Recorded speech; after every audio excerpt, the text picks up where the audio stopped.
All right, ladies and gentlemen, welcome to America Talks Live. I'm Steve Malzberg in our New York City studios, and you're looking live over my shoulder at the White House, where Donald Trump and Barack Obama are now meeting. They've been meeting for about, the better part of a half hour, I would say. When they come out, we hope to bring you the remarks that they make, if any, live right here on Newsmax TV, so keep it here. In the meantime, Bill Tucker is here with all the latest. Yeah, thank you so much, Steve. As you mentioned, the White House and President-elect Trump are meeting at this hour. Meantime, the White House says President Obama has not ruled out a pardon for Hillary Clinton. We don't talk about the president's thinking, particularly with respect to any specific cases that may apply to, pardons or commutations. The reason for those remarks, of course, is that Donald Trump had pledged to jail Hillary Clinton for her criminal use of private email servers. President Obama, meantime, as Steve has been talking about, is meeting with Donald Trump at the White House, even as we speak. The two discussing details of a peaceful transition of power. Now, not all liberals are as accepting of a Trump presidency as Barack Obama. Anti-Trump protests emerged last night in multiple cities, including Boston, New York, Chicago, and Los Angeles, with a few turning violent. And a Trump surrogate, Omarosa, says Republicans who voted against Trump will regret it. She tells the Independent Journal, Mr. Trump has a long memory, and we're keeping a list. For more on these and plenty of other stories, make sure you check us out and go to Newsmax.com. Steve, back to you.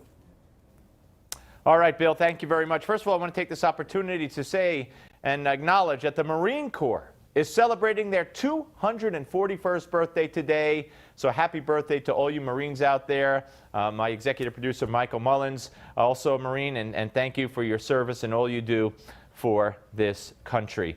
Okay, let's get to it. There were protests in many, many major cities around the country yesterday. You see, it's not the Trump people who didn't accept the results of the election and you had to worry about at all ever not accepting the results of the election. It's the Hillary people. It's the left. It's the troublemakers. It's, as we know, the DNC related or the Democratic operatives. Two of them had to quit because they were found on tape to have bragged about promoting and starting violence at Trump rallies. Okay? So this is what we have to worry about. And CNN, in my opinion, has allowed former communist, reportedly, Van Jones, to go on their network, show after show after show, and insinuate that there's going to be internment camps and that Trump is a racist.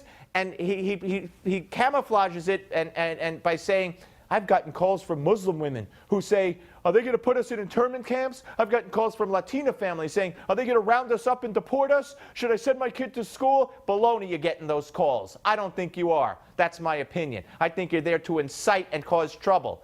And here's Van Jones. You need to have a little bit of empathy and understanding for people who are afraid, because your candidate has been one of the most explosively provocative candidates in the history of our country, and there's a price to be paid for that. And hold on a second. Let him finish. I am not finished. I'm not going to be talked over tonight. I'm not going to be talked over tonight. He did it to Kayleigh McEnerney 3 times. We'll have more on that later. But there's Van Jones, and CNN is like, oh, let him talk. Let him talk. Ooh, internment camps, let him talk. This is their new narrative. This is their new narrative to perk them up because they're so depressed after the election. So now they have new life. Let's start trouble. Let's talk about internment camps and put dog whistles out there. Despicable. And look what happened. I'm not saying there's a direct correlation. I don't even know exactly when this next video took place, whether it was before Van Jones went on this kick or after. But watch this. Chicago. Look at this and listen. You voted Trump! You voted Trump! Oh, yeah! You voted Trump! She been yeah! I gotta do that to her. Damn. Don't vote Trump. Don't vote Trump! Don't vote Trump! Still is good. Looks like a bunch of thugs to me beating up a white guy for voting Trump or saying he's going to vote Trump. Isn't that the America you want to live in? Isn't that wonderful? Isn't that beautiful? Why isn't this shown in every single media show in the country, news show? Where's Obama? Where's the Attorney General?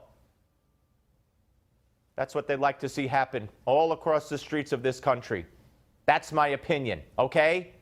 Because if they didn't, they'd make note of that. Nah, just a white guy getting beaten up by a bunch of thugs again. Oh, did I say thugs? Is that politically incorrect? I'm so sorry.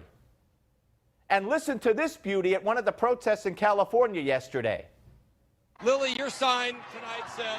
Our lives begin to end the day we become silent about the things that matter.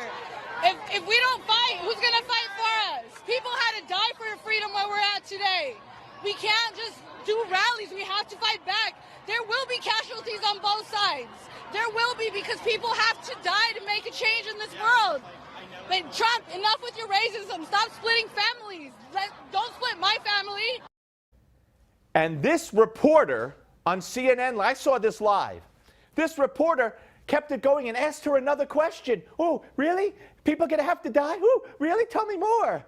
And leave it. I got to give credit where credit is due. Don Lemon actually said, okay. And he took it back because it was his show. Took it back and said, look, talking about violence, urging violence, calling for violence is unacceptable.